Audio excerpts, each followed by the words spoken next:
रामपुर नामक एक छोटा सा गांव था। रामपुर गांव का एक छोटा सा गांव जब उनके लिए एक गरीब परिवार था। वह ऐसा कोई घर नहीं है क्योंकि वे एक हैं। अविल एक छोटी सी झोपड़ी में रहते थे, पर झोपड़ी भी सड़क के किनारे थी। उस परिवार में 3 लोग थे, पिता चंद्रमा, माता लक्ष्मी, पुत्र आनंद। एक दिन अचानक झोपड़ी में पहुंचे। आग लगती है और जब आग लगती है वह तो वह सुंदर होती है। वह काम पर यह है वह झोपड़ी में तमाम बेटे वहां थे। फिर आनंद आदि 1 साल पुरानी है। अपराह्न वर्ती समय लकड़ी का टुकड़ा वह बच्चे का बेटे पर गिरना। वह जब मैंने इसे खरीदा तो माँ ने इसे देखा।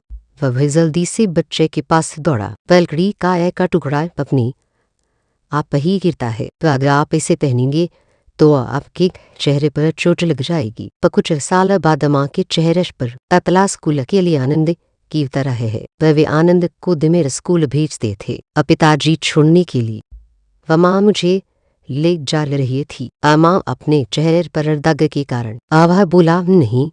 माँ वह चुप थी। लेकिन एक दिन उनके स्कूल में इन्हें का समारोह था। सभी बच्चों के माता पिता होते हैं। उसने आनंद से कहा था कि वह उसके घर आए और उससे कहे कि वह अपने पिता को भी साथ ले आए।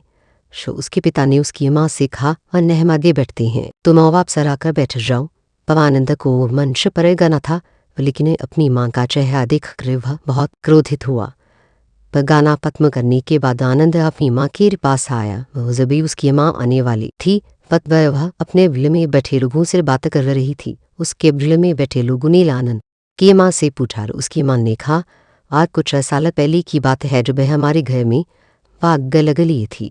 जब रात मेरे बेटे पर पड़ रही थी तो उसने मुझे गा दिया और सोचा मेरे बेटे को क्या नहीं होना चाहिए। वह अपनी माँ के पास आया और उसकी गाल पर चुम्बन दिया। वह वहीं बैठकर रोता रहा। अब बच्चों, इसी से हम जानते हैं कि एक माँ अपने बेटे के लिए क्या क्या त्याग करती है। माँ के त्याग की तुलना में कुछ भी नहीं है।